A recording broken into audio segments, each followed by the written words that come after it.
importante investigar? ¿Qué aporta la investigación a la vida cotidiana? ¿Qué implica dedicarse al mundo de la investigación? Buenos días para todos. Yo soy Javier Massa, director del Departamento de Humanidades y Comunicación de la Universidad Católica del Uruguay.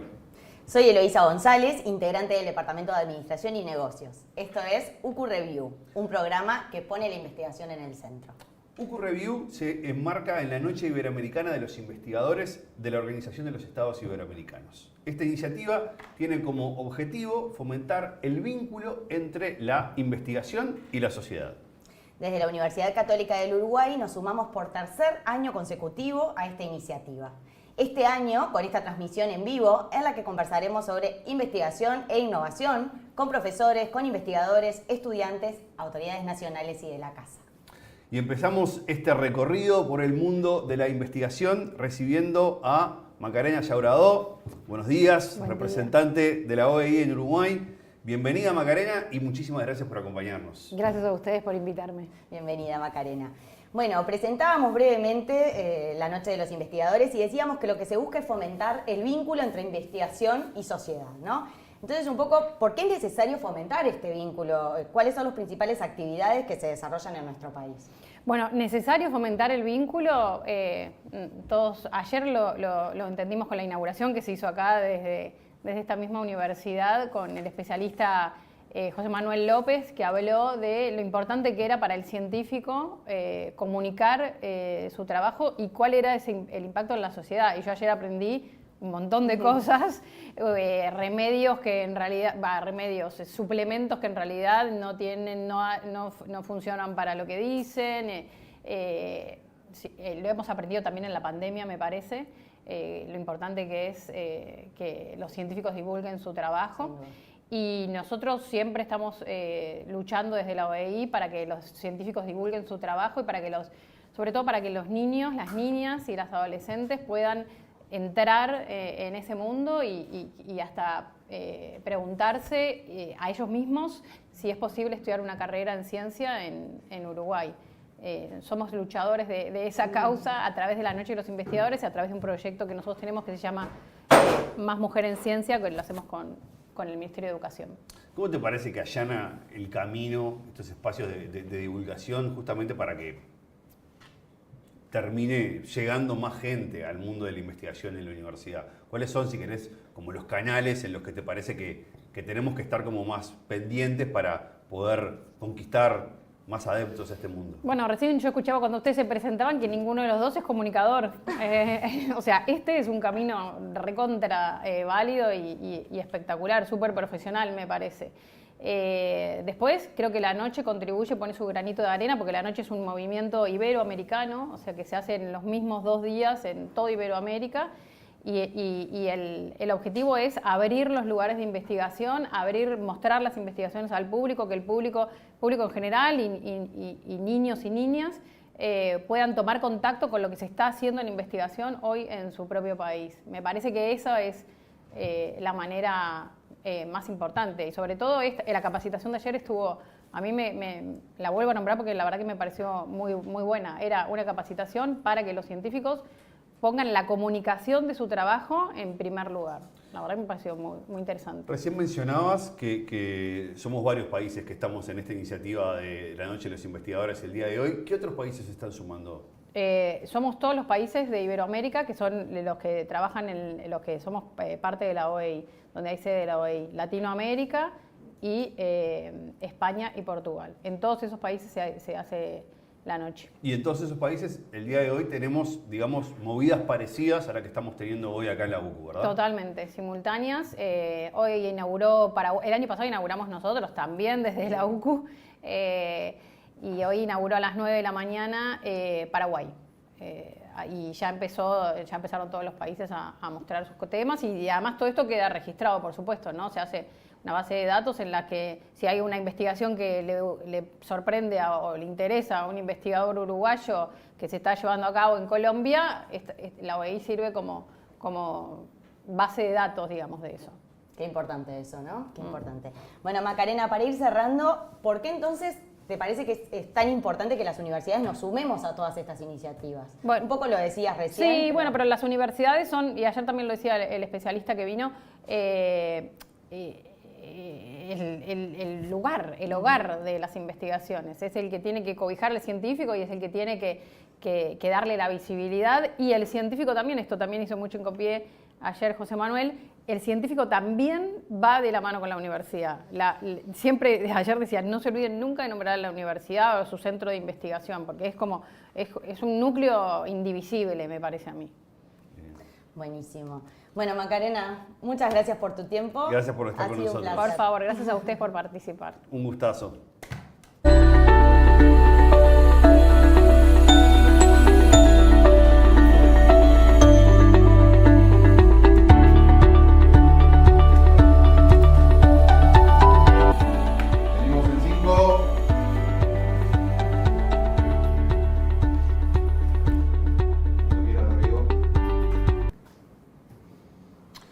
Recién hablábamos con Macarena Llauradó, representante residente de la OEI en Uruguay, sobre la importancia de unir la investigación con la sociedad.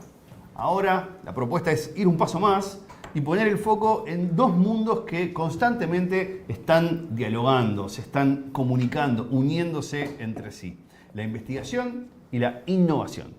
Tenemos con nosotros a dos invitados de la casa y una invitada que nos trae la Agencia Nacional de Investigación. Así que recibimos a Cindy Mels, vicerrectora de Investigación de UCU, Leandro Folgar, vicerrector de Innovación de UCU, y Jimena Camaño, gerenta del área de Innovación y Emprendimiento de la ANI. Bienvenidos, muchas gracias por estar con nosotros.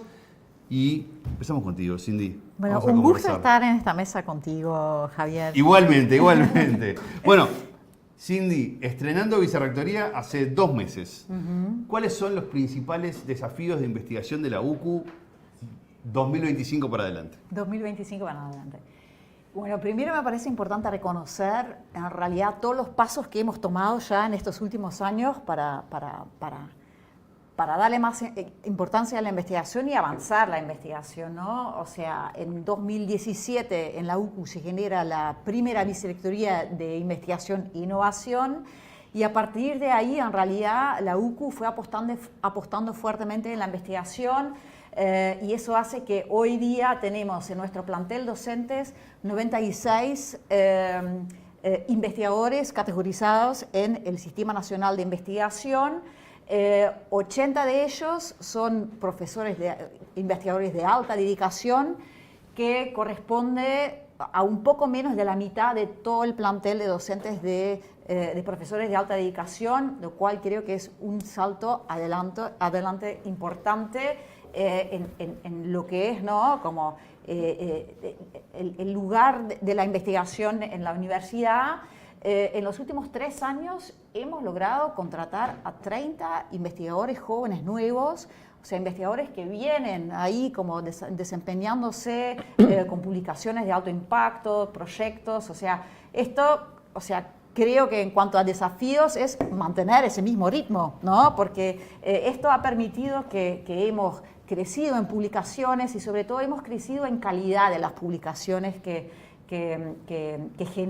generamos desde la UCU, y también estamos empezando a ver ahí en los rankings que esto también como influye muy positivamente sobre los indicadores que posicionan a la UCU como universidad de investigación.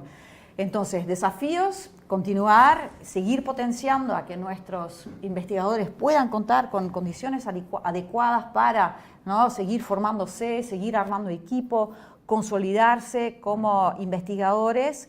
Eso por un lado, ¿no?, seguir lo que estamos haciendo. Pero otro desafío, y eso es un desafío que nos supera a la UCU, y creo que la ANI también se va a poder como solidarizar con ese desafío, es entusiasmar a jóvenes, a estudiantes y jóvenes que tenemos acá en la vuelta, de que la investigación es una carrera que vale la pena, que es interesante, que es viable, entusiasmarlos y acompañarlos.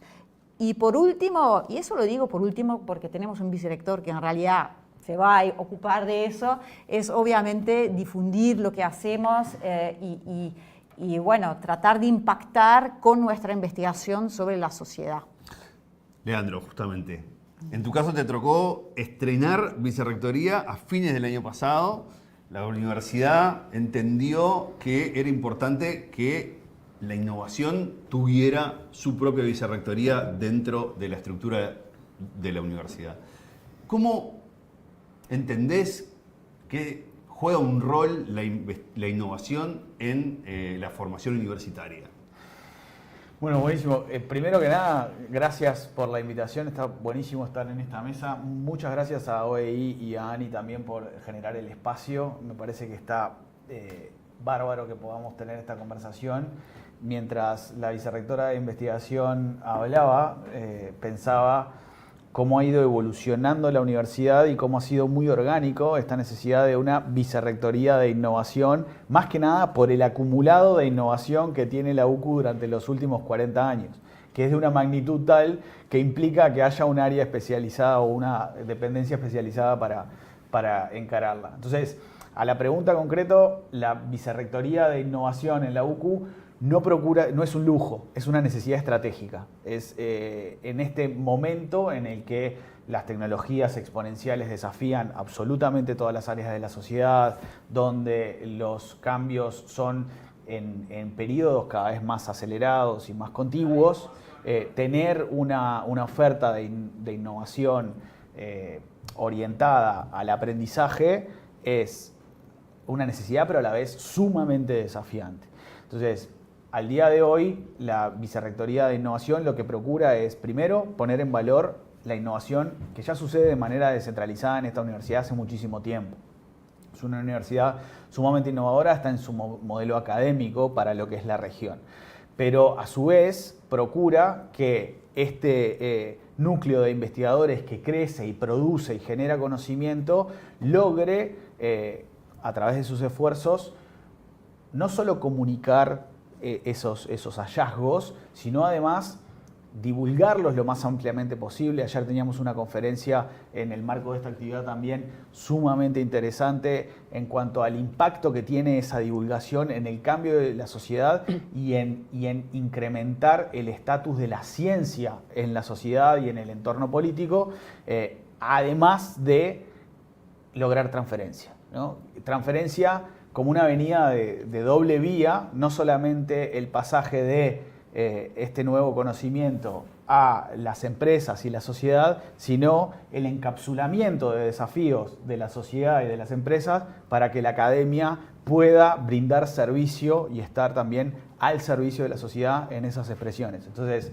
la Vicerrectoría de Innovación tiene una tarea interesante por delante. Es un proceso que viene con mucho acumulado, pero que ahora toca dar un salto. Excelente, muchísimas gracias. Leandro, Jimena. Sí. Ahora abrimos el Zoom un rato, nivel país, ¿no? ¿Qué pasa con la innovación y la investigación a nivel país? ¿Qué rol cumple la ANI ahí? Digo, ¿qué rol cumple tu gerencia también en particular en esto, de aterrizar las innovaciones a nivel de emprendedurismo? O sea, contanos un poquito. Bien, bueno, buenos días. Muchas gracias por la invitación. Tenemos un rol fundamental. Por suerte no estamos solos en ese rol. Pero sí tenemos un rol fundamental que venimos trabajando hace unos cuantos años, que tiene que ver, y voy a tratar de focalizarme entre todas las cosas que hacemos dentro de la agencia, en lo que tiene que ver con la articulación, y un poco creo que esta mesa nos viene por este lado. Sobre todo en lo que tiene que ver con este rol, siempre la agencia es una agencia financiadora. Obviamente financiamos proyectos de investigación, formación de talento, innovación para empresas y la generación de emprendimientos nuevos, pero también hace unos años hemos tenido un rol de articular, y en ese rol de articular es hacer que estos mundos dialoguen. Y creo que un poco es de lo que venían hablando también, es cómo hacer que de alguna manera la investigación y la innovación, las empresas y los investigadores y los emprendimientos dialoguen con un objetivo común que sea poder darle determinados productos, servicios o bienestar diferente a la sociedad y que eso tenga impacto en la ciudadanía en general. Entonces, tenemos un rol, por un lado, de financiador, pero también tenemos un rol de articulador y nos hemos metido, capaz que a veces intentándolo hacer, a veces de alguna manera apoyándolo, y para eso tenemos diferentes financiamientos y instrumentos también, pero lo hacemos mucho también en la articulación. Y en esto voy puntualmente, como para dar ejemplos, hacemos como un rastrilleo de proyectos que tienen que ver con investigación, que buscamos acercarlos al sector productivo. Y es parte de lo que también venimos haciendo, y es esto de la transferencia tecnológica, valorización del conocimiento, valorización tecnológica, viste que ahora todo el mundo le cambia los nombres a las cosas, entonces le voy a decir todas las definiciones posibles para que todo el mundo se sienta incluido y nadie se sienta mal. Pero bueno, es como una cuestión de cómo darle un valor diferente al conocimiento, que no solamente puede ser en paper o en publicaciones, que es totalmente válido, no estoy diciendo que no, pero sí que pueda ser. Y también otra línea importante que fomentamos bastante en la agencia es, de alguna manera, cómo hacemos que también aquellos emprendedores o emprendedoras, investigadores o investigadores entiendan que emprender es una vía también y que pueden llegar a hacerlo. Y que a veces no es que es necesario que el investigador o investigadora se convierta en emprendedor o emprendedora, sino que a veces haciendo grupo y aliándose con alguien que sepa de negocio, porque o sea, la innovación lo que necesita es que esto llegue al mercado, que esto de alguna manera alguien esté dispuesto a comprarlo y ahí se genera la innovación. Entonces, ¿cómo hacemos para acompañar? Ahí tenemos otros instrumentos que hemos usado y tenemos algunas novedades para el año que viene de cosas de estas diferentes, pero no quiero como espoliar todo en una, así que me voy a quedar por acá. Bien. Mantengámonos un poquito ahora, visualicemos un rato este ecosistema de investigación, innovación, academia, emprendedurismo, nivel país, nivel educación, ¿no? Y la pregunta es la siguiente. Hagamos de cuenta que tienen una especie de botón mágico, varita mágica, en que pueden tocar y ajustar algo en este ecosistema para que de alguna manera podamos profundizar en investigación, innovación y dar un salto cualitativo, ¿no? ¿Qué sería ese botón? ¿Qué apretarían ahí? Quizá obvio. No pero... vale decir más plata. Bueno. No vale decir más plata. Bueno, yo no lo puedo decir lo eso. voy a poner de otra manera. Y vale ser diplomáticamente correcto. Claro, y vamos a hacer, claro. ya que estamos jugando, y todos tienen más plata para hacerlo. Así que- Yo lo voy a poner de otra manera y después se quedan lo que quieren quedarse. Hace 15 años que yo estoy en Uruguay y en esos 15 años yo he visto cómo el Sistema Nacional de Investigación y la ANI han transformado el ecosistema de investigación en Uruguay, ¿no? Hoy día tenemos investigadores, muchos investigadores que están publicando, ¿no? En revistas de alto impacto, que están generando proyectos que realmente compiten a nivel internacional. Y eso es como resultado de esta inversión que se ha realizado. Y eso hace que para los investigadores hoy día el postularse a la ANI es un proceso, pero muchísimo más competitivo que antes, ¿no? Entonces yo invito a, revisar, ahora que hemos hecho este salto, cuáles son las próximas respuestas que podemos dar para que Uruguay como país y el ecosistema científico puede también, ¿no?, acompañar ese salto, por un lado, y por otro lado, como ya dije, invertir en los jóvenes y acercar la investigación a los jóvenes como una opción, una profesión, una carrera atractiva, con potencial, y esto también tiene que ver con esto de acercar la investigación a la sociedad y abrir por ahí. Excelente. Leandro. Mientras hacías la pregunta y mientras hablaba también Cindy y Jimena, pensaba en el recorrido que ha tenido Uruguay efectivamente, ¿no? O sea, en 2001 yo egresé del liceo y me enteré que existía y se creaba un proyecto de apoyo integral a la empresarialidad dinámica en Uruguay en áreas de gestión. Hermoso nombre. ¿No? O sea, un éxito de ventas en la comunicación. Un nombre obviamente largo y demás, pero que iba enfocado a una cuestión bien concreta. En 2007 me sumo a un esfuerzo de tratar de fomentar que en las secundarias los jóvenes tuvieran más herramientas para animarse a emprender dentro de ese mismo marco de proyecto que antes de eso le había dado también posibilidades de existir a instituciones patrocinadoras, de las que hoy, por ejemplo, hay una dentro de la Universidad Católica, que es Ítaca, el Centro de Innovación y Emprendimiento, pero hay otras tantas en Uruguay. Todo esto para decir que lo que nos trajo hasta acá no es lo que nos va a llevar hasta el siguiente nivel, que me parece que es un poco lo que decía Cindy. No necesariamente es lo que nos va a llevar hasta el siguiente Sí, nivel. o sea, no dejar de hacer esto, pero no solo Hay esto. muchísimo recorrido, las organizaciones que forman parte de ese ecosistema tienen que hacer apuestas y tienen que tomar riesgos. La UCU en concreto creó una vicerrectoría de innovación. Eso implica una inversión, eso implica un esfuerzo. El nuevo plan estratégico tiene nuevos laboratorios, nuevas propuestas de hub, hasta incluso una propuesta de UCU Ventures para tratar de fortalecer el ecosistema y tratar de tener una dinámica de company building que tenga sentido para los estudiantes. Mientras digo esto, veo a nuestros estudiantes sosteniendo esta propuesta de streaming y que los ciclos entre aprender y agregar valor a la sociedad sean cada vez más ágiles y cortos. En eso hay un socio espectacular que es la ANI, que también va a tener que ser fortalecida porque lo que nos trajo hasta acá no es lo que nos va a llevar hasta el siguiente nivel. Jimena. Gracias por eso. Voy a ir a la pregunta del botón, a veces me surgió decir otra cosa, pero voy a ir a la pregunta del botón. Por elegir uno puntual, yo creo que la comunicación es algo que todavía trataría de poner mucho énfasis, sobre todo en la comunicación de las cosas muy importantes y de investigación que se hacen en Uruguay, y todavía sigue faltando que la sociedad en general las conozca y que las sepa. Cosa buena que dejó la pandemia, porque dejó cosas muy malas, pero cosas buenas que dejó fue el acercar la ciencia a la gente y hacer que de alguna manera se conozca la ciencia de calidad que tenemos en Uruguay, y obviamente eso significa toda la inversión que se hizo durante todos estos años en hacerlo. Y ahí incluyo a todas las instituciones del ecosistema que hacen investigación y desarrollo, a todas las universidades y demás, al Pasteur, a todos los que hoy en día se dedican a hacer. Entonces, lo que sí creo que tenemos, por lo menos desde la agencia lo sentimos mucho, es el debe de comunicar mucho más, de que todos tengamos esta habilidad de poder comunicar qué es lo que hacemos, de qué manera, en un lenguaje común, esta cuestión de sacar que los investigadores están en un lugar donde es difícil acceder, donde no se sabe qué es lo que hacen, en pasarlo a un lenguaje común, en poder comunicarlo. Y también esto es una obligación para, en general, las instituciones académicas también para lo que tiene que ver con las empresas, este recelo de no abrirse. Nosotros provocamos que las empresas se abran a la innovación abierta, y la innovación abierta significa contar tus problemas, y eso es una cuestión que a veces en Uruguay cuesta un montón, que venga una empresa grande, una multinacional, y te cuente cuáles son los problemas que tenga y los ponga a disposición a que la academia, a que los emprendedores, a que las empresas del otro lado den una solución.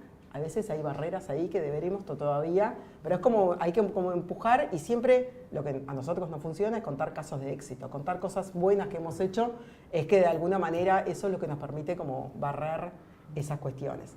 Uruguay tiene características de pueblo chico, entonces las cosas en realidad ya más o menos se saben también. Bueno, sí, en realidad eso es lo bueno que tenemos, que a veces haciendo poco y demás se conoce, y somos chicos, en ese sentido lo tenemos que optimizar, pero a veces sigue faltando hablar más que en un lenguaje mucho más llano. Como que a veces pasa que, yo a veces digo, yo estoy en una burbuja que me entiendo yo, y entre nosotros nos entendemos, pero no todo el mundo. Cuando uno le cuenta a sus padres qué hace, qué se dedica y no sé qué, hay que pasarlo a un lenguaje que todo el mundo te entienda. Entonces me parece que ahí tenemos un debe que es algo a construir, ¿no? Y después algo también de lo que se mencionaba, yo creo que hoy estamos en un estadio, sobre todo lo que tiene que ver con el nivel empresarial y el nivel de emprendimientos, en pasar a un estadio donde tiene un nivel de madurez que no lo tenía hace 10 años. Y eso también ha influido tener unicornios en Uruguay, como Pedido Ya, como Dilocal, que hoy hace que determinados emprendimientos, y no voy solamente para la tecnología, sino que hoy Eolo Pharma es un emprendimiento de biotecnología, que es el primer emprendimiento que tiene pruebas en humanos en Uruguay. O sea, están sucediendo cosas que no sucedían ni hace 5 años, por no quedarme en algo muy lejos de hace 10 años, y eso obviamente genera contagio, genera que esto es posible, que en Uruguay se puede hacer.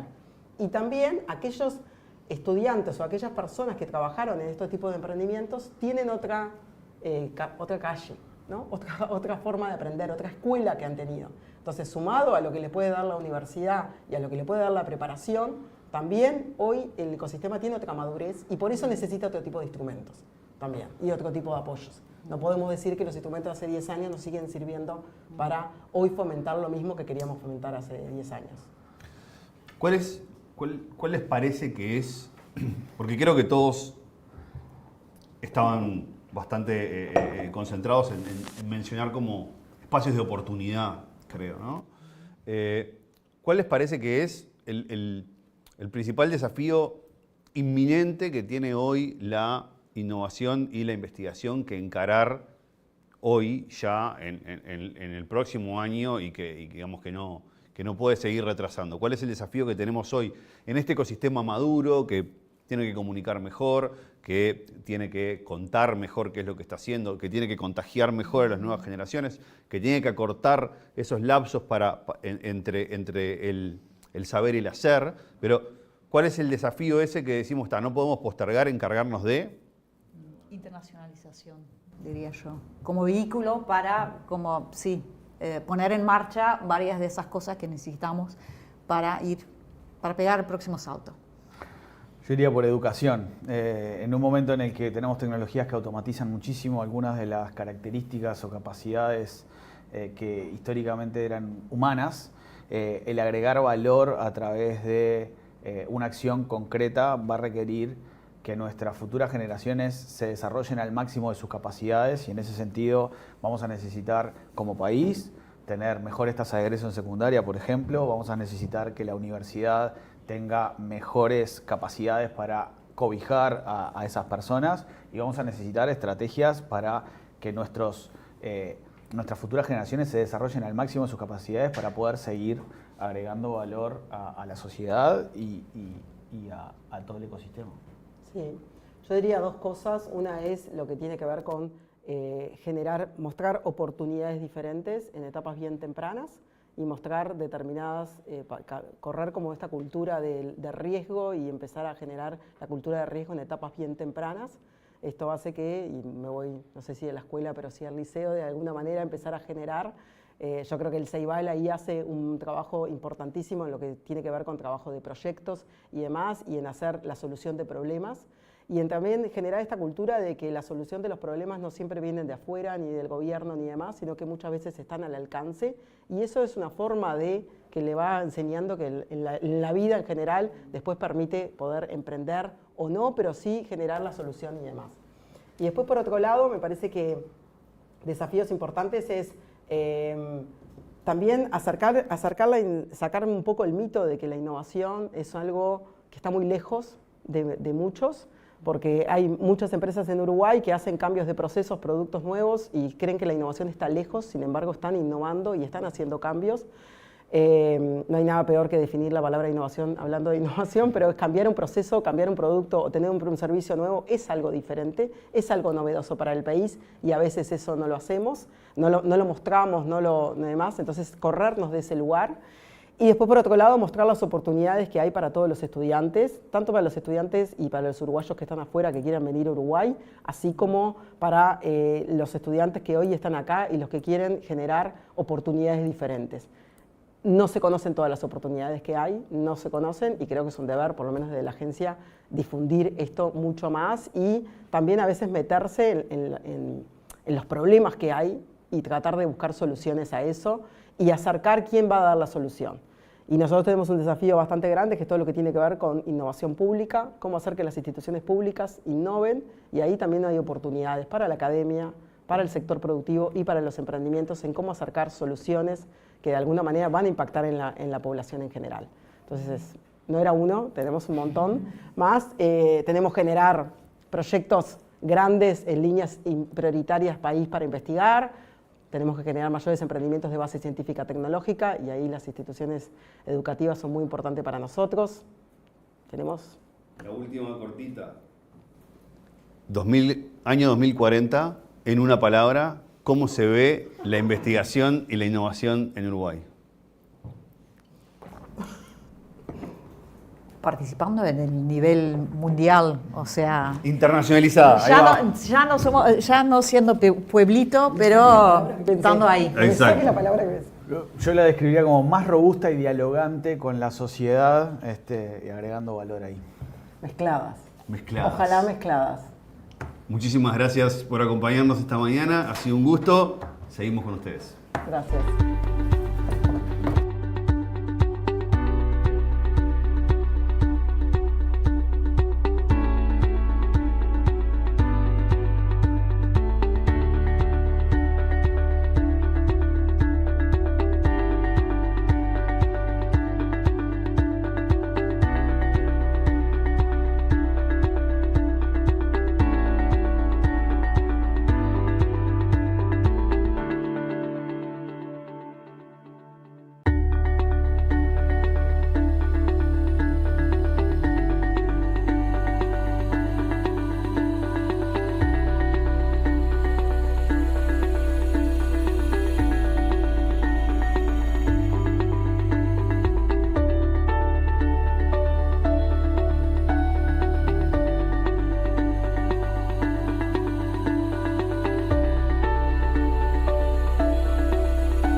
ahora. Pero deberíamos de presentarlas juntas. Sí, las voy a presentar juntas. O sea, yo ¿La digo vas a Natalia y vos decís. Ah.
¿Qué viene primero? ¿Lo que quiero investigar o el doctorado que quiero hacer?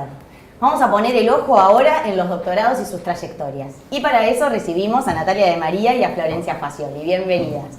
Gracias. Natalia de María, doctora en Relaciones Internacionales por la Universidad Complutense de Madrid, de España. Además, es licenciada en Negocios Internacionales e Integración por la Universidad Católica, nuestra casa, y posee un magíster en Relaciones Internacionales por la Universidad de la República. Forma parte del SNI, el Sistema Nacional de Investigadores, nivel iniciación, y su tesis doctoral, las relaciones comerciales entre el Mercosur y la ASEAN ante la dependencia comercial de China, el caso de Uruguay, analizó cómo los países del Mercosur y el sudeste asiático se relacionan comercialmente y qué lugar ocupa China en esa ecuación. ¡Wow! Florencia Facioli, doctoranda en comunicación por la Universidad de Vigo. Le quedan días de doctoranda, días de Monedas. doctoranda, pero bueno. Magíster en traducción audiovisual por la Universidad Autónoma de Barcelona, licenciada en comunicación social por la Universidad Católica del Uruguay. Actualmente trabaja como profesora de alta dedicación del Departamento de Humanidades y Comunicación aquí en UCU y además es integrante del Núcleo Interdisciplinario de Comunicación y Accesibilidad de la Universidad de la República. Bienvenidas a conversar. Además agregar, yo doctorando, usted doctora, así que acá estamos también en este lado, en estas mismas lides académicas, así que Todos vamos. pasamos por este, ¿no? Todos Dijimos hemos- por estos dolores, así que bueno, vamos arriba. Bueno, y felicidades también. También. ¿O bueno. no hay? Seguro. Ay. Bueno, vayamos entonces a ver, un poco yendo a cuáles son los desafíos o cuáles fueron en el caso de Natalia y cuáles están siendo en el caso de Flor, los desafíos a la hora de investigar. Bien, en mi caso, mi tema que tiene mucho que ver con datos, primero, obviamente cuando uno empieza a planificar, por más de que hay una búsqueda previa también de información, a la hora, ¿no?, de bajar esos datos, en mi caso concreto tenía problemas de disponibilidad de información, sobre todo, ¿no?, lo mío que era más de relaciones comerciales y económicas, en cuanto a lo que era el comercio de servicios bilateral, las inversiones bilaterales también, de que realmente no existen bases de datos bilaterales que tengan justamente esa información. Entonces eso me llevó también a otro desafío de tener que delimitar más el tema de estudio y encontrar otras formas también de cómo poder justamente probar esos datos a partir de una opción más cualitativa y no cuanti, ya que no había disponibilidad, ¿no? Y también pensar justamente en que todo eso estuviera justificado para que quien leyera justamente la tesis viera de que esa búsqueda se hizo. Lo que pasa es que no existen justamente determinadas bases al respecto. ¿En tu caso? Bueno, dificultades, en realidad creo que una gran dificultad, o por lo menos a mí me pasó como estudiante doctoral, es acotar el tema. Es como que uno empieza como con ganas de abarcarlo todo y descubrir cosas nuevas y después se va dando cuenta que hay un camino de hacer foco, que es un poco también lo que propone, entiendo, el doctorado, que es como que vos te vayas haciendo cada vez más especialista en algo, lo mires más en profundidad, sin dejar de ver el todo, pero lo mires en profundidad y entiendas todas las aristas que puede tener ese objeto que vos estás mirando. Y ese acotar el tema es difícil, es complejo, es como recortar. dejar cosas atrás que te parecen relevantes, encontrarles una justificación también a por qué acotás eso de esa manera.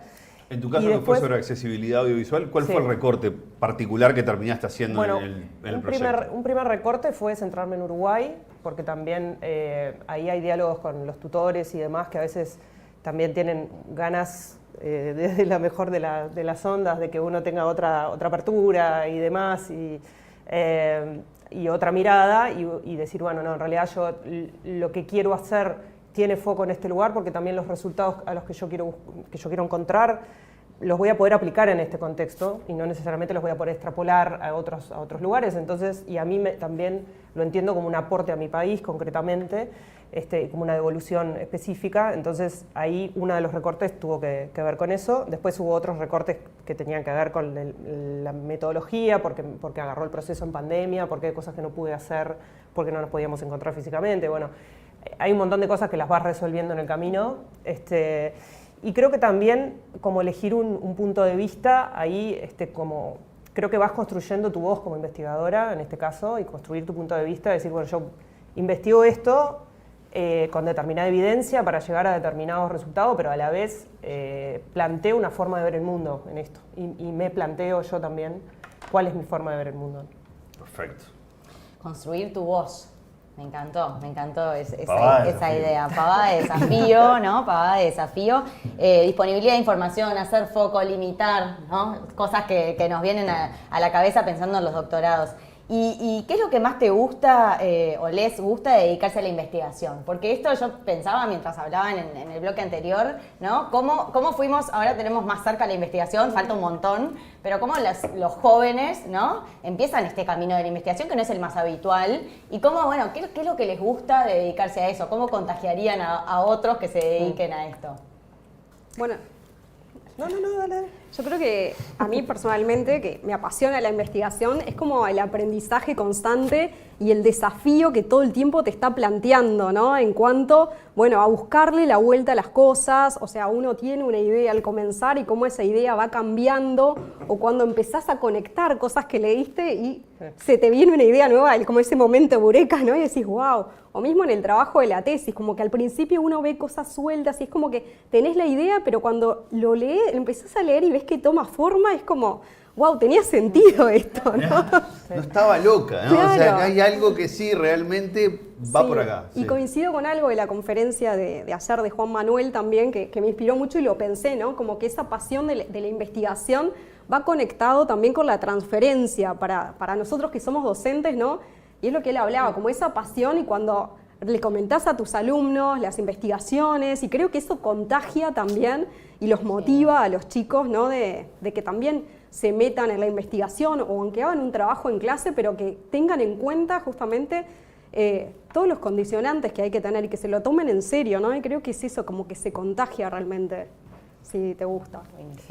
Sí, yo creo que lo que me gusta es que me hace sentir mucho más segura, por ejemplo, en mi actividad de docencia, la investigación, porque de alguna forma abordo las temáticas sintiendo que tengo evidencia para decir algunas cosas, para intercambiar con los estudiantes, para que el estudiante te desafíe y vos también repensar eso que estás planteando. Y esto también de conectar, ¿no? Para mí es genial cuando todo eso que leíste lo ves como en las relaciones sociales o en la realidad que te rodea. Es como que empezás a ver, justo ayer me pasó de que tuve una conversación con una productora de cine y demás, y hablábamos un poco del cine accesible, y cuando ves en las conversaciones con los otros cosas, ideas que vos trabajaste a nivel conceptual, autores que leíste en relación a eso, y es como que decís, está acá, ahí tiene sentido, ¿no? el estar investigando, y porque esto tiene un correlato en mi realidad cotidiana, en las personas con las que yo interactúo, como que si estuviese muy despegado, a mí me costaría por ahí como generar más lazo, pero nada, eso está buenísimo, y es como una cosa que se enciende ahí, y decís, yo quiero saber más de esto porque quiero seguir buscando, seguir viendo qué es lo que pasa y también nutriéndome.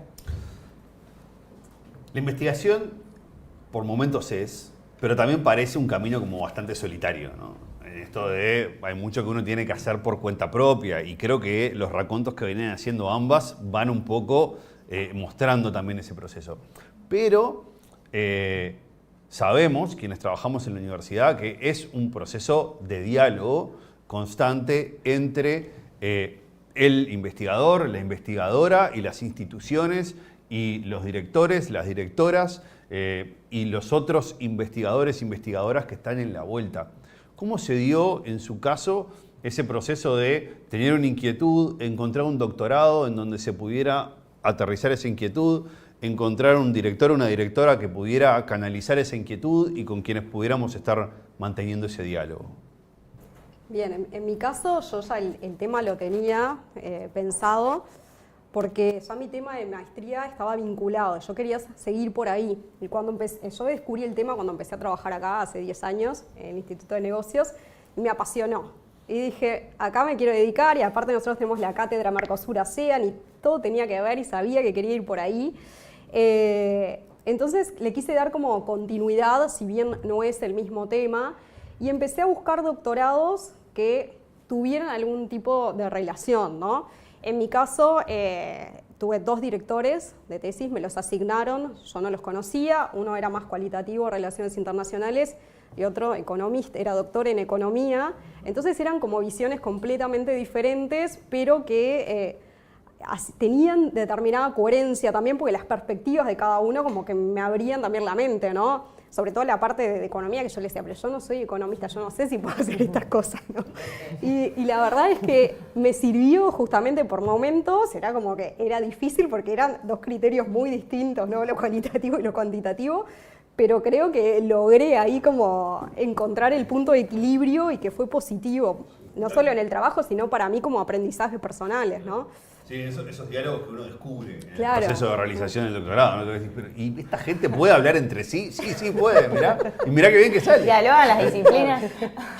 Florencia. Bueno, yo en mi caso hice la maestría en Barcelona y yo tenía 2 temas posibles. Uno de esos temas sí lo podía trabajar en esa universidad con la misma tutora que había tenido de maestría. Pero a mí, como yo trabajaba acá en la UCU y daba clase en el área audiovisual y tenía en mente toda esta cuestión que era una cosa que me interesaba a mí, porque además era una cosa que yo no había tenido en mi formación, que era cómo hacer que los realizadores audiovisuales puedan pensar en la accesibilidad. Entonces tenía eso ahí y yo decía, pero esto para mí es más innovador en el sentido es más novedoso. Si yo me meto acá, me meto en un tema más nuevo, que nadie está mirando, que en Uruguay menos aún. Entonces tenía como una especie de intuición de que tenía que ir por ahí. Y ahí mi tutora de maestría me dijo, nada, para eso te tenés que ir a Vigo. No, andate de Barcelona, andate para Vigo.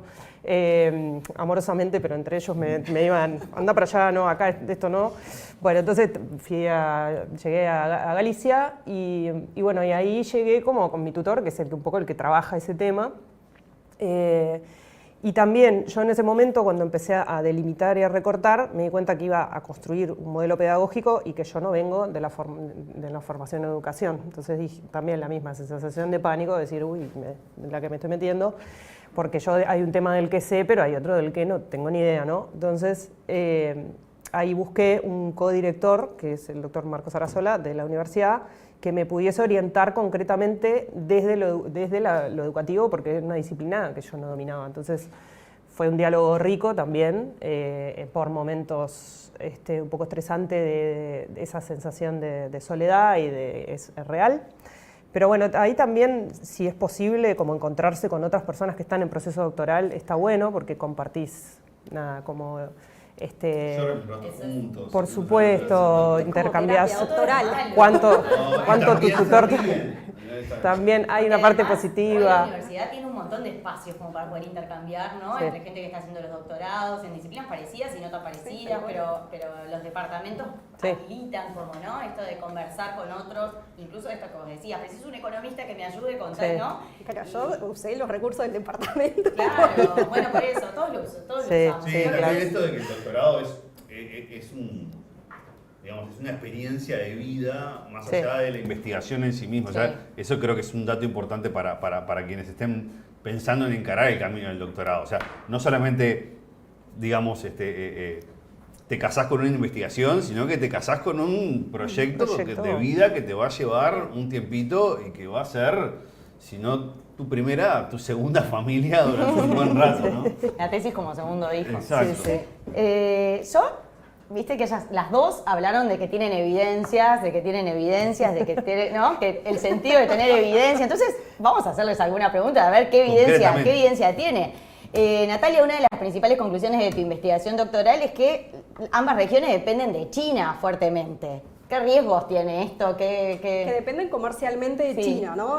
Igualmente dependen en distintos términos porque la ASEAN, ¿no? Que son esos 10 países del sudeste asiático, están muy vinculados comercialmente por las cadenas globales de valor asiáticas. Nosotros no, nosotros le vendemos principalmente, ¿no?, productos agrícolas y agroindustriales, compramos productos industriales, pero ellos tienen un tipo de comercio que es competitivo, son los mismos productos, ¿no? Son esas partes que se exportan y se importan para la formación del producto final. Pero obviamente parte del riesgo más importante es la dependencia comercial, ¿no? En tener justamente muy marcado un único socio, en el caso nuestro es más del 25% de nuestras exportaciones. ¿Y qué pasa, ¿no?, y que lo vivimos también un poco en la crisis del año 2002, si ese socio comercial cambia su demanda, si deja de comprarnos, si tiene una desaceleración de su economía, por ejemplo, ¿no? O también nos volvemos más vulnerables a cambios en su política comercial externa. Es parte de uno de los riesgos más importantes. Florencia, en tu caso vos decías, ¿no?, que habías elegido desarrollar tu investigación en Uruguay porque de alguna manera notabas que acá había una cierta carencia o que había una necesidad de pensar en este tipo de cosas. Tu investigación ya arrancó hace un tiempo. ¿Ha avanzado Uruguay en este tiempo en este tipo de impulsos a la generación de materiales accesibles? ¿Sí? ¿No? ¿Cuánto? ¿Cuál es el camino que queda para adelante? Bueno, a ver, en los últimos 5 años sí, podemos decir que sí, porque básicamente lo que ha aumentado, yo diría más bien en los últimos 10 años, son algunas políticas públicas destinadas a financiar la realización de películas que sean accesibles.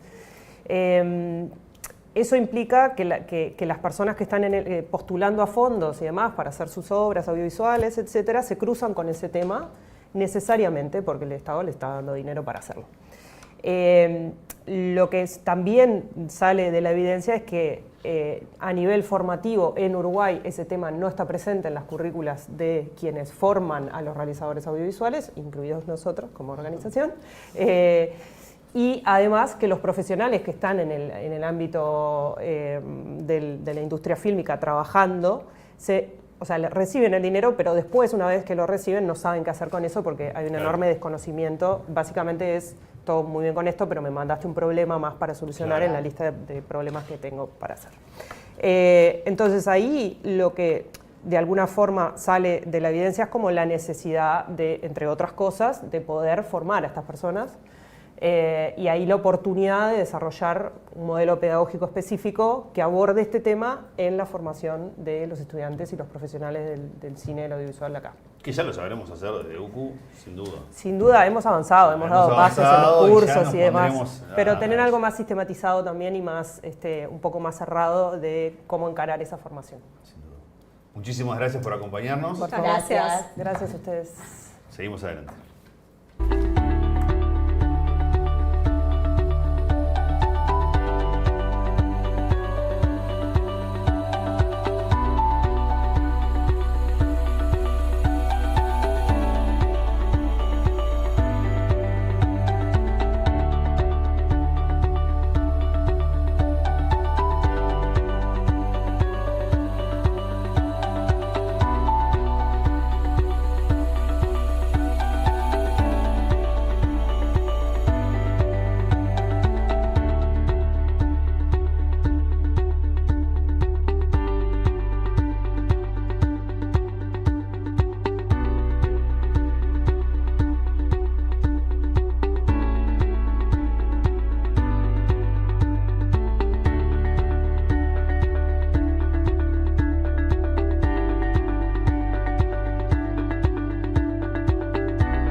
Aprender a investigar. Así podríamos llamarle a este bloque en el que pondremos en foco un proyecto de la UCU que lleva la investigación a los salones de clase.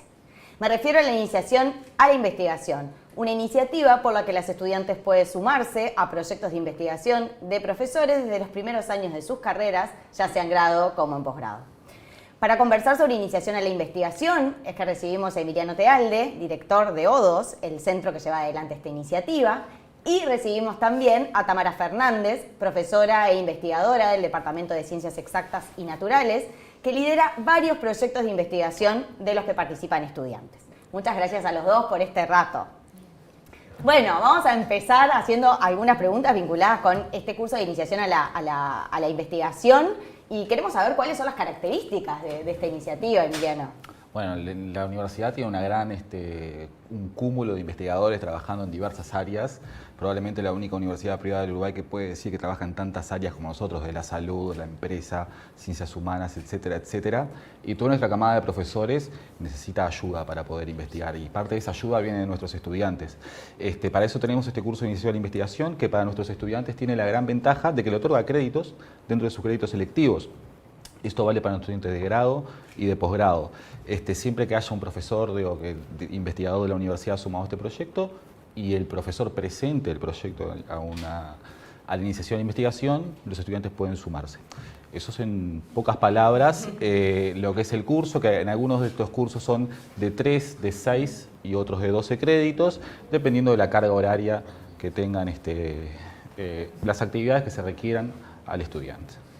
Buenísimo. ¿Y cuáles son las competencias que se trabajan que trabajan los estudiantes, digamos, en este tipo de cursos? ¿O van por los créditos?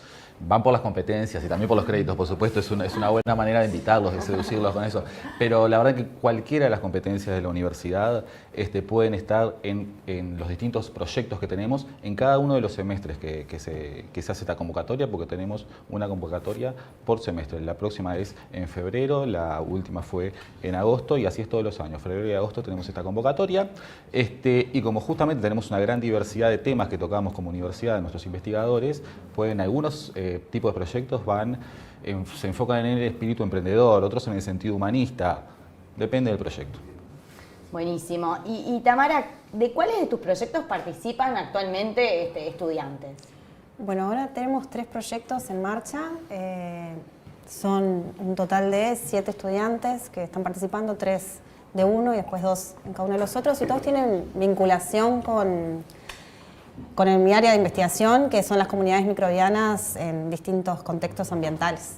Entonces, por ejemplo, uno está enfocado en intentar describir en aguas subterráneas del departamento de Canelones los microorganismos que están ahí, las comunidades microbianas y potenciales indicadores. Entonces, bueno, me acompañan en lo que es el muestreo, el análisis de los datos. Después otro es en conjunto, por ejemplo, con el INIA, que estamos viendo las comunidades microbianas en tajamares que están eutrofizados y bueno, hay distintas intervenciones para intentar remediar eso.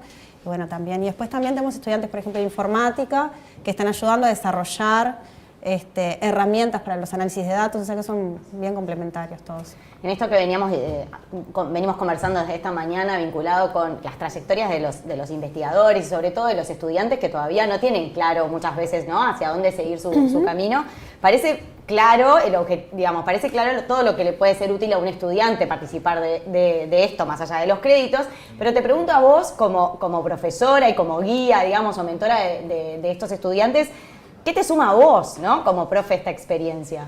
En realidad está buenísimo. Obviamente la ayuda siempre, como decía él, nos viene bárbaro porque, bueno, es nada. Pero después también ver cómo ellos le agarran el cariño a investigar, ¿no? Aquellos que tienen la verdadera pasión, para mí es maravilloso poder como compartir eso y transmitir lo que me encanta hacer. Entonces, en ese sentido, la ayuda del día a día y bueno, también, capaz que, ¿por qué no?, descubrir futuros investigadores que nos acompañen. Claro que sí, claro que sí. ¿Por qué entonces es importante que participen, Emiliano? Es importante que participen por lo que cuenta Tamara. Primero, que puede ser una exploración de caminos distintos que puede tomar el estudiante, tanto como estudiante como luego, cuando salga al mundo laboral.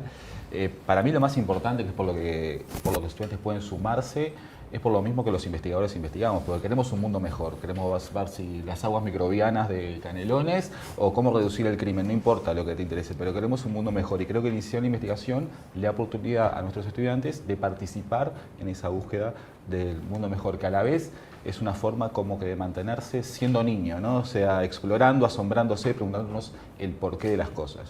Por eso los invito a todos nuestros estudiantes que se postulen a nuestros. Eso me parece alucinante, pero quiero saber cómo hacen para participar. Se tienen que inscribir como cualquier otro curso, más allá de que no es un curso al estilo tradicional, es una actividad curricular que da crédito como cualquier otra, y deben inscribirse en el mismo periodo en el que se inscriben con los cursos selectivos. Bien, en febrero, cuando se abra ese periodo, lo pueden hacer. Buenísimo.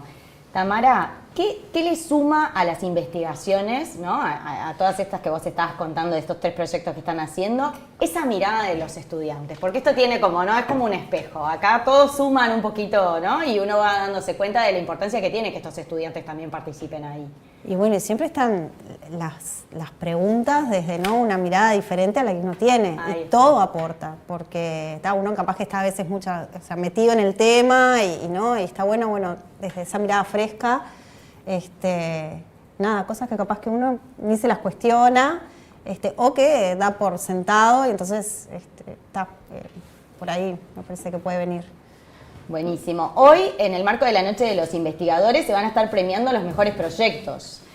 Entonces, quizás si me puede comentar un poco los detalles de esta premiación, qué se evalúa, cómo está previsto que ocurra. Los estudiantes y los profesores, cuando finalizan sus proyectos de investigación, deben hacer un póster para mostrarnos a toda la comunidad de qué va ese proyecto, y eso lo vamos a mostrar hoy a las 14:30 en la universidad, y parte de esa actividad es que tenemos una premiación de los mejores pósters, que entregamos 3 premios, en el cual los estudiantes ganadores de ese premio luego tienen becas para participar en la Escuela de Invierno de Métodos, que es esta semana de julio, en que hay cursos intensivos de metodologías de investigación.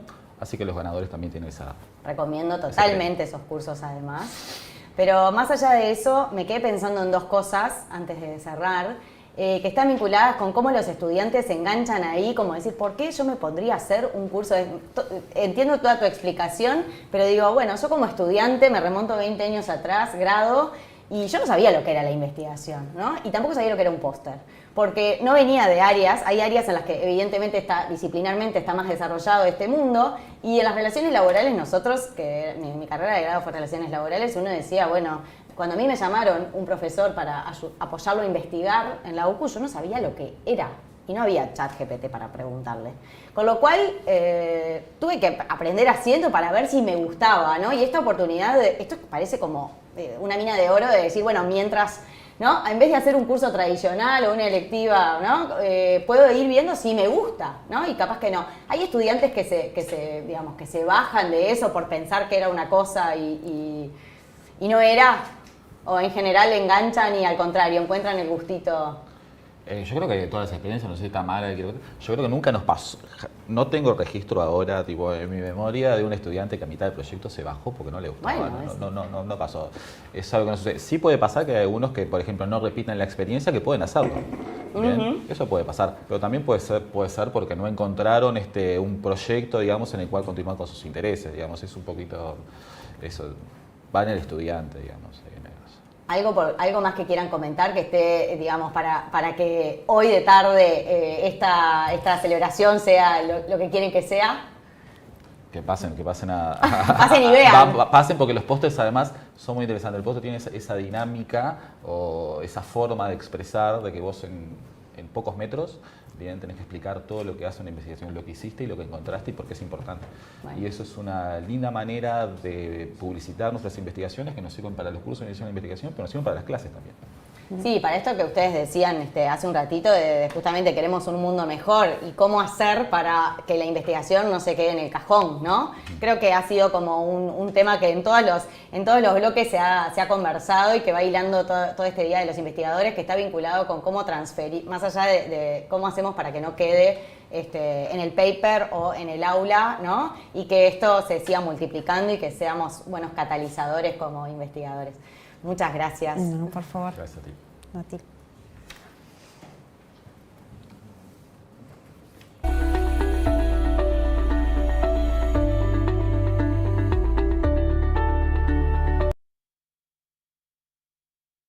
de Ciencias, del Departamento de Ciencias Exactas y Naturales. Veamos ahora el proyecto ganador de la premiación del año pasado. Nos referimos a nuevas fuentes proteicas para una alimentación sostenible, del que participaron las estudiantes Victoria Cabrera, María Cecilia Dicono y que fue liderado por los profesores Sonia Cosano y Leonardo Salle.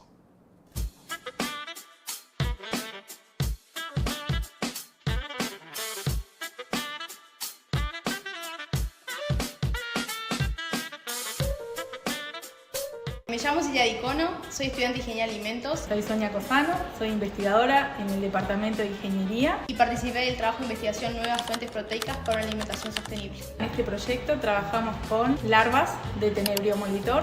Conocemos países que consumen insectos, pero nosotros que vivimos en un país ganadero como que lo vemos inviable. Pero culturalmente hay más de 2 millones de personas en el mundo que consumen este tipo de alimentos, en poblaciones en África, en Asia, en Latinoamérica. Se espera que para el 2050 la población mundial aumente a 9.700 millones de habitantes y necesitamos darle a esa población proteínas de calidad. Y los gusanos, el Tenebrio molitor en este caso, promete ser una matriz alimentaria excelente para esta problemática. Aprendimos cómo faenarlos, en qué momento. Lo que hicimos fue desgrasarlos y obtener la proteína. Para poder desgrasarlos lo que hicimos fue molerlos para llegar a una harina, que fue con la que finalmente trabajamos. La parte que más me gustó fue el trabajo de laboratorio. Una vez que nos enfrentamos con los gusanos, fue fascinante.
Y recién veíamos en el tape a Sonia Cosano, investigadora del Departamento de Ingeniería en un proyecto de iniciación a la investigación. Y ahora la recibimos en el estudio, pero para hablar de otro tema, que es el premio Ada Byron.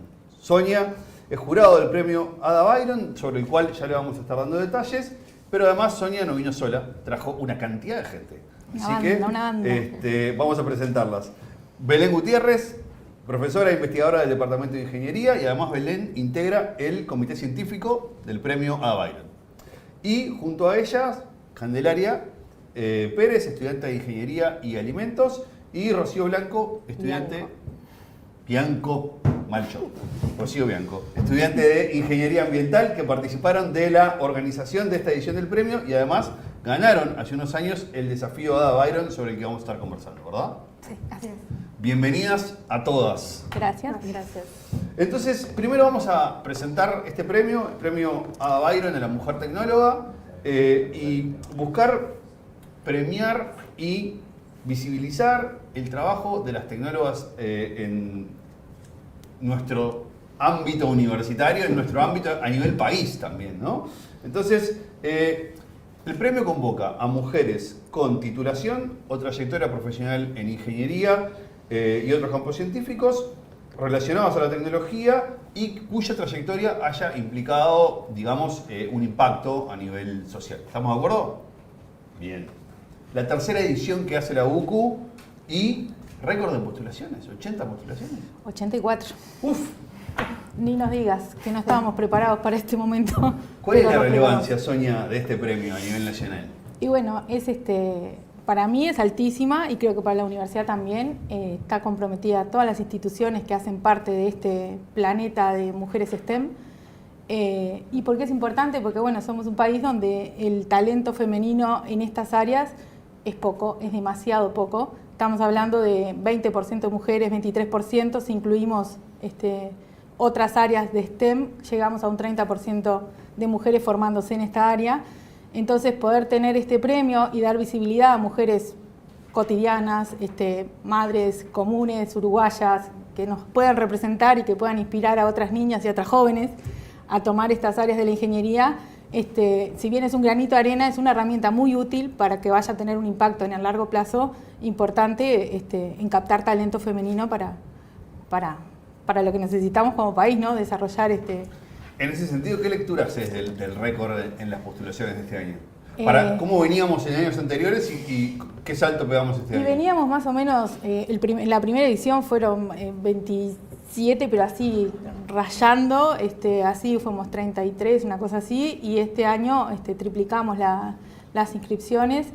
Creo que el premio está teniendo un lugar hoy en el país, está siendo reconocido. Tuvimos 2 premiadas de lujo en la primera edición, Fiorella Jaim, que hoy es presidenta del Plan Ceibal, en la segunda edición Spangenberg, Lucía, y bueno, esta cosa se va construyendo a poco, ¿no? Las premiadas realmente son reconocidas a nivel nacional, tienen mucho impacto, y a la medida que esto va tomando esta forma, el premio va ganando confianza y la gente también se va arrimando a postular y va tomando conciencia de lo importante que es tener este premio y dar visibilidad a lo que hacemos como mujeres en este campo y lo que podemos contagiar a las que vienen. Entonces, por ahí yo creo que estamos como haciendo nuestra siembra, digamos. Belén, ¿qué rol tiene el comité científico al momento de, digamos, sentarse a evaluar los perfiles de las personas postuladas? Y bueno, el rol del comité es básicamente una antesala para que luego el jurado, vamos a decirse, el comité científico sería quien elige las finalistas y el jurado dentro de ese grupo de finalistas va a elegir la ganadora. En este caso, dentro de las 84, como dijo Sonia, que se postularon, hubo un proceso de aleatorización entre todos los que formábamos el comité científico para que por lo menos que cada una de las postuladas fuera evaluada por 3 representantes del comité científico. Y bueno, lo que hicimos fue estudiar, leer el currículum y comparándolo con una rúbrica de guía que teníamos y más o menos en base a esa rúbrica otorgar a cada una puntuación de manera ciega, sin comentar con el resto de los participantes del comité. Y bueno, y luego se unificaron los resultados y pasa a la etapa de jurado. Perfecto.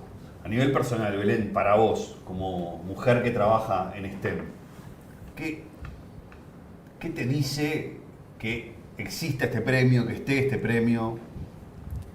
Bueno, un poco lo que ya dijo Sonia, es otro premio más que trata o intenta visibilizar el trabajo de las mujeres en el área de ciencia y tecnología.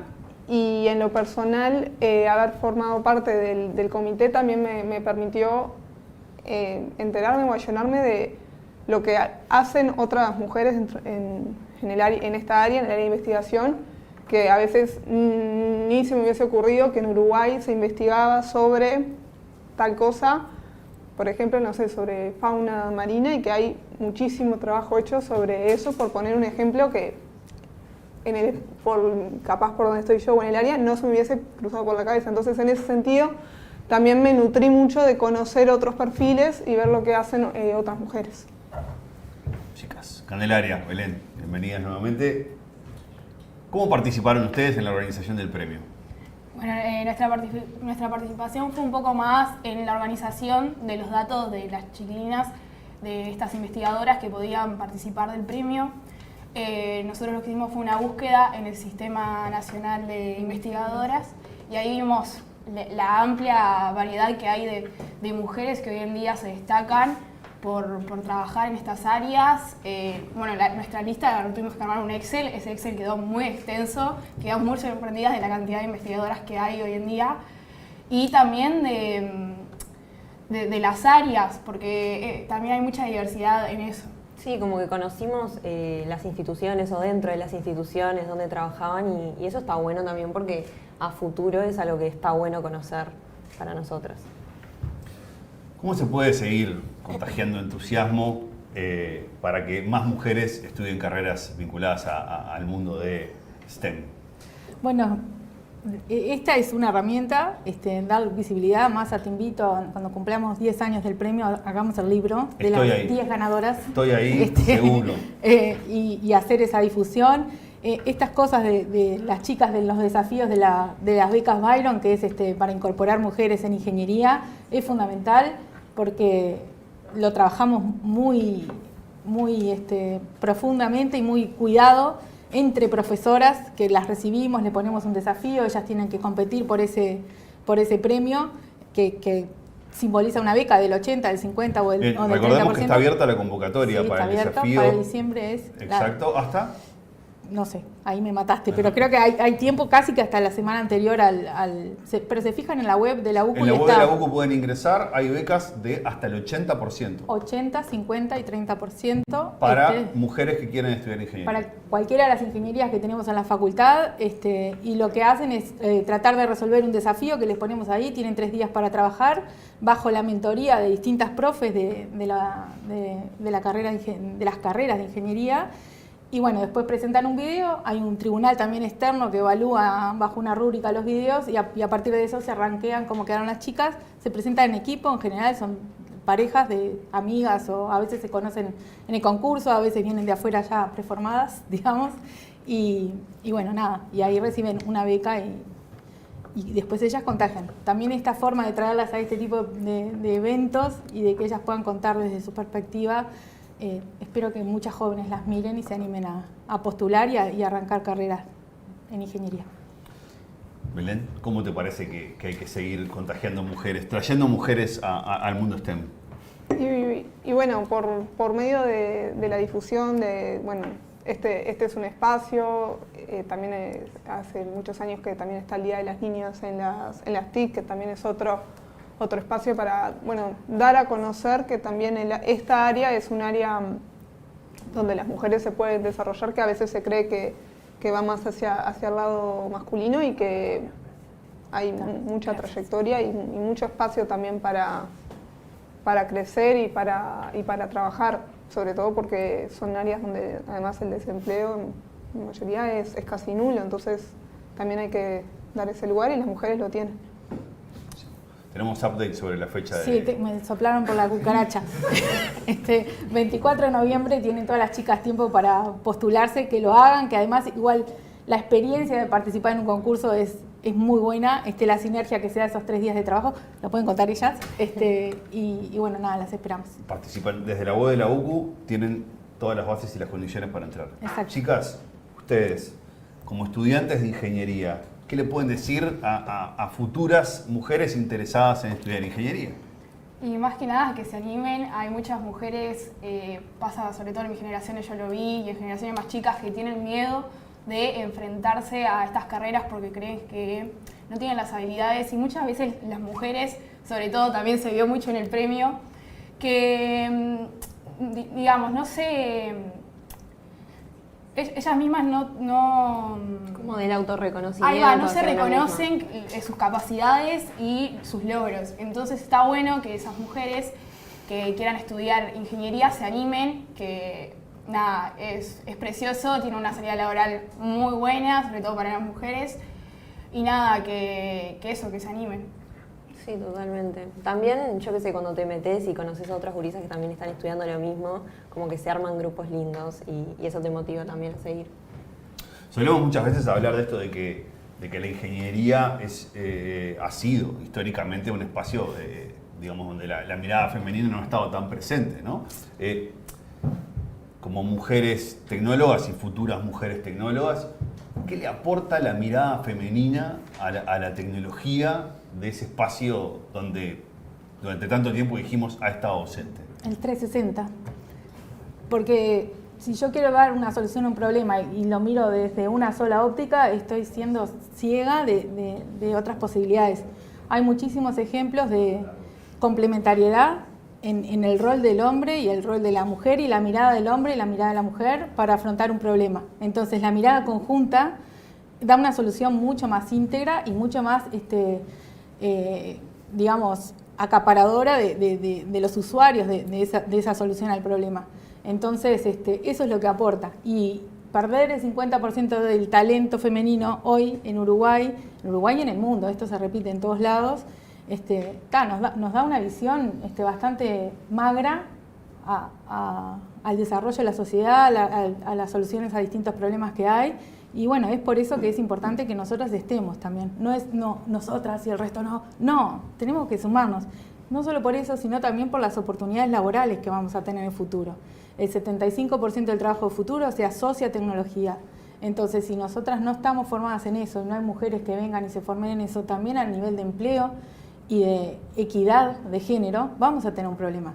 Porque ya van a tener una brecha salarial muchísimo más amplia y oportunidades de independencia económica y todo lo que impacta mucho mayor. Entonces, socialmente también necesitamos incorporar mujeres en estas áreas.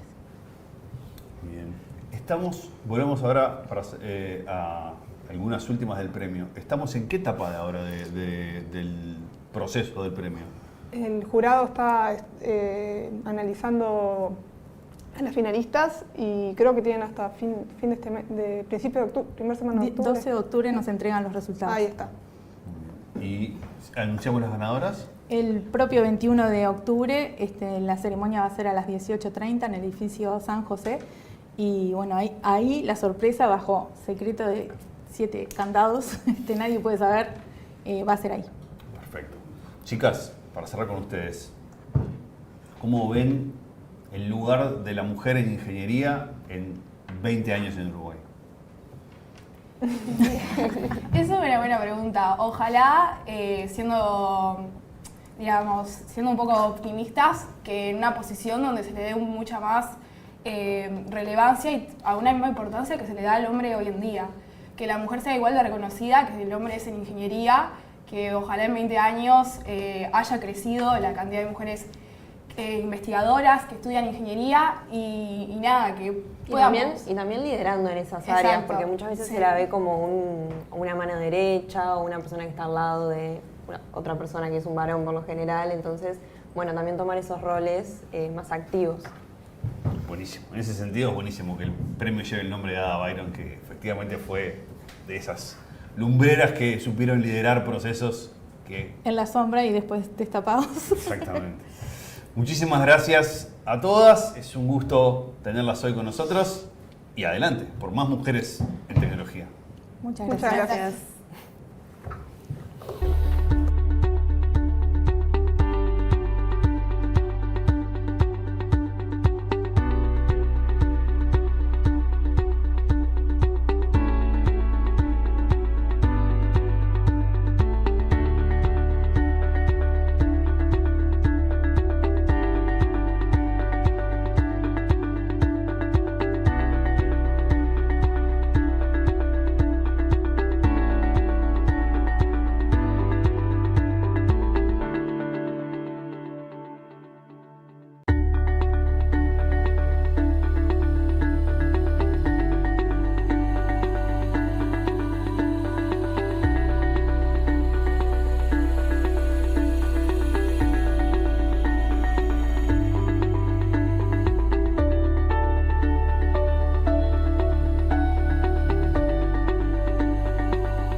Estuvimos conociendo diversas formas de hacer investigación dentro y fuera de la UCU. Ahora los invitamos a pensar cómo podemos comunicar todo eso, es decir, cómo construimos el puente entre los científicos e investigadores y la sociedad. Para eso recibimos a José Manuel López Nicolás, investigador y divulgador de la Universidad de Murcia. José Manuel es catedrático en Bioquímica y Biología Molecular de la Universidad de Murcia, donde también fue vicerrector de Transferencia, Comunicación y Divulgación Científica. Por su labor divulgativa, ha sido galardonado con múltiples premios nacionales e internacionales a la transferencia social del conocimiento. Bienvenido y muchas gracias por este tiempo en UCU Review, pero también en Uruguay. Bueno, hoy no hay fronteras, hablamos el mismo idioma, el de la investigación, el de la curiosidad, la rigurosidad. ¿Qué implica divulgar ciencia, José Manuel? Bueno, en primer lugar es un placer estar aquí y el agradecido soy yo. Divulgar ciencia significa, es muy sencillo, es sencillo de decir, complicado de hacer.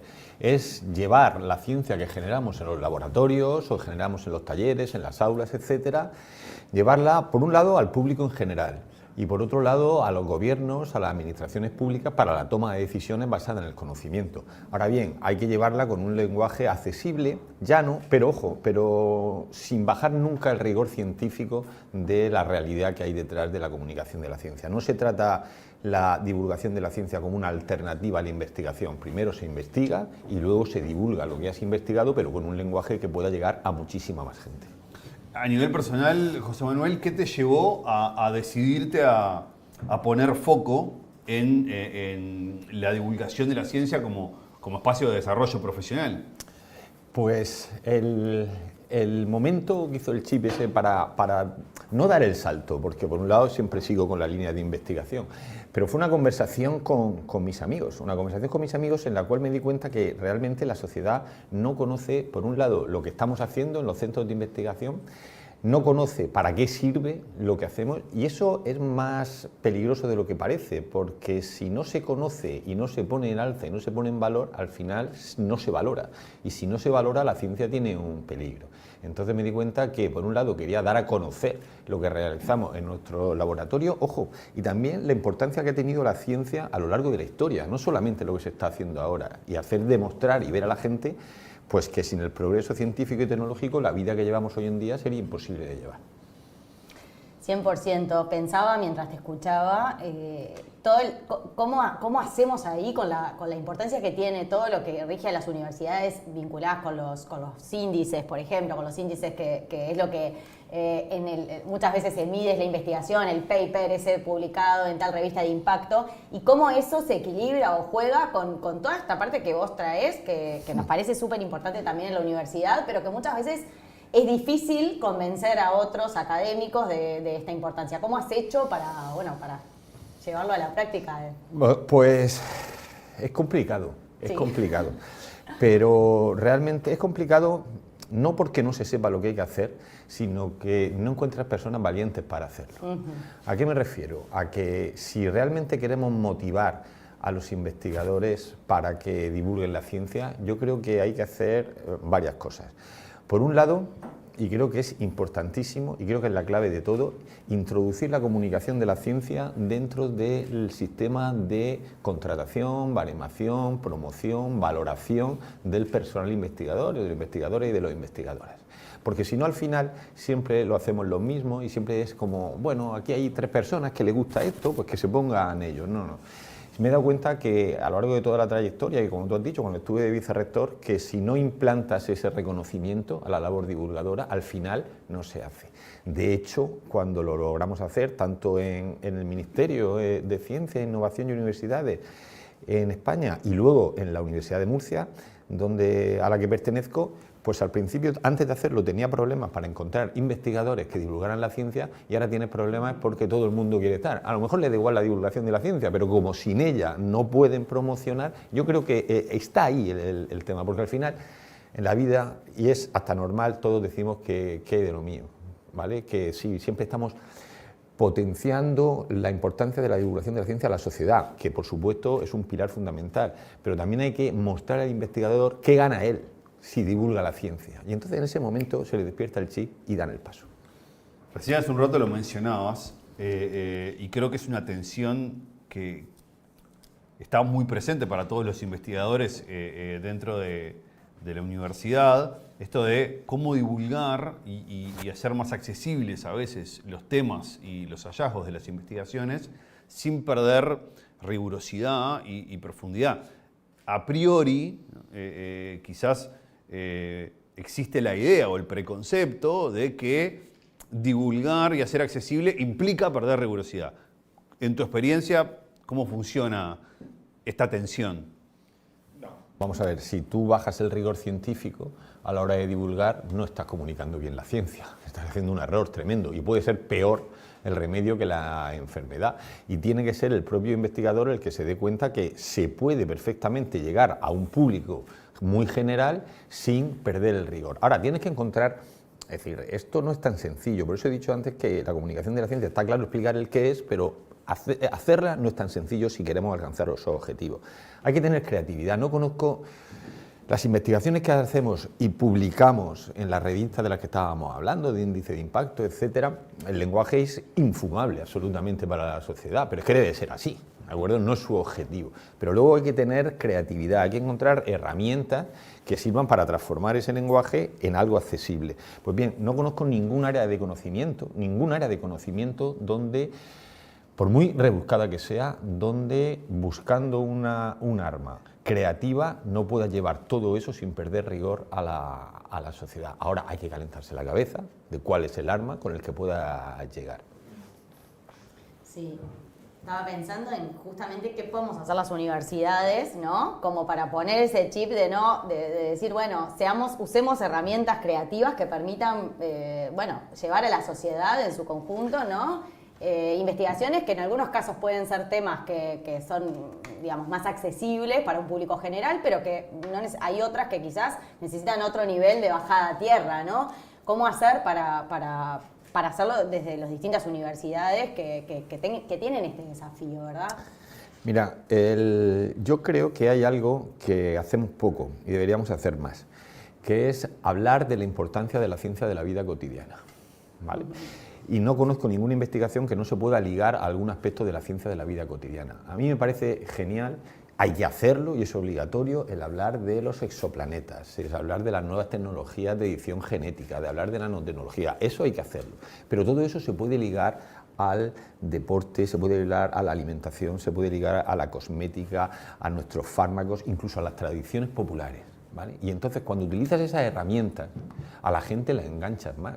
Pero incluso a la hora de fomentar vocaciones científicas. Me acuerdo que ya hace muchísimos años, cuando iba a la escuela, pues nos explicaban, por ejemplo, física, y para explicarnos física nos hablaban el típico problema de un autobús sale desde no sé dónde para llegar a no sé dónde, otro cruza en qué momento. ¿Y tú por qué no explicas eso, lo mismo, el mismo concepto, hablando de un partido de fútbol? ¿Por qué no explicas eso hablando de la importancia que tiene eso en nuestra ropa, en las gafas que llevamos, en las lentes? Y me he dado cuenta que haciéndolo en los colegios, en los institutos, a los chicos, a las chicas, les despiertas antes del chip. Entonces, una herramienta maravillosa, por lo que preguntabas, es hablar más de la ciencia de la vida cotidiana. Tenemos que ligarlo. Y uno dirá, bueno, es que lo mío está muy alejado. No. Lo que pasa es que tienes que darle vueltas y currártelo. Es más difícil. Es más difícil, ¿no? Y resulta complejo y desafiante. Y en ese sentido, es también interesante pensar que hoy la difusión de la comunicación científica o la difusión de contenidos de comunicación científica inevitablemente entra en competencia con otra cantidad de contenidos que de alguna manera están pugnando por la atención de los usuarios. Y ahí también encontramos contenidos bastante complejos que son lo que solemos denominar noticias falsas o digamos, justamente malas ideas o ideas mal habidas sobre el rol del científico y sobre los hallazgos científicos. ¿Cómo ves esa, digamos, competencia ahí con este tipo de contenidos que suelen ser perjudiciales para la buena comunicación científica? Es muy buena pregunta.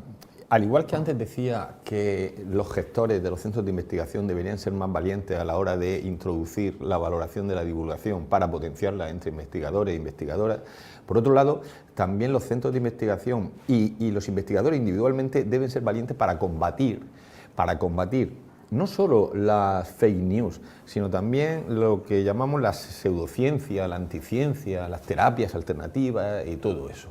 Debemos salir y explicar claramente que eso es una fake news o eso es una pseudociencia por esto, por esto y por esto, porque va contra el método científico en todos estos apartados. ¿Qué es lo que ocurre?